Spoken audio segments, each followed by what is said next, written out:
Je suis métisse. Mes parents sont métis, mes grands-parents sont métis. Pour moi, c'est important de faire certain que mes enfants, mes petits-enfants vivent la culture. Parce que la culture, c'est une chose, mais être métis veut dire beaucoup, beaucoup, beaucoup d'autres choses. Je suis France Picotte, j'habite Timmins, Ontario et je suis passionnée par la culture métisse.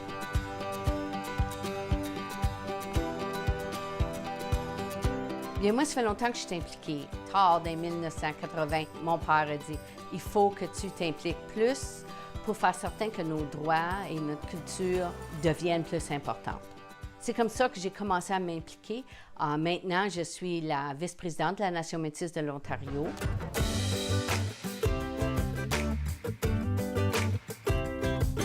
Un de mes passe-temps, c'est le tissage au doigt des ceintures fléchées. C'est quelque chose que j'ai commencé parce que je savais que la ceinture fléchée faisait partie de ma culture. Mais c'est plus profond. C'est que ça m'apporte à penser à mes ancêtres, ça m'apporte à penser à mes droits, ça m'apporte à penser à ma future. Tout ça se marie dans une ceinture fléchée. La technique pour tisser est assez simple. C'est un croisé.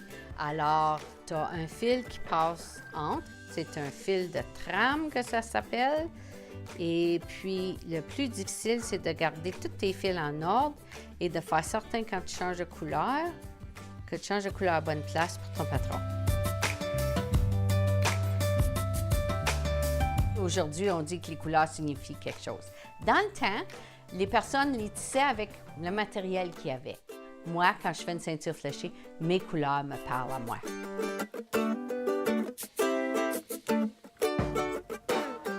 J'ai une ceinture fléchée du patron de l'Assomption, qui est un patron assez traditionnel, mais les couleurs sont différentes. C'est une flèche nette au centre avec des éclairs sur le bord. Ma flèche nette est noire et je l'ai commencé l'année que mon mari est mort. Et pour moi, ça m'a parlé, ça m'a aidé à guérir. C'est très important pour moi de transmettre la culture métisse à mes enfants et mes petits-enfants pour qu'ils puissent jouir complètement de qui ils sont et de vivre en sécurité et d'être bien dans leur peau.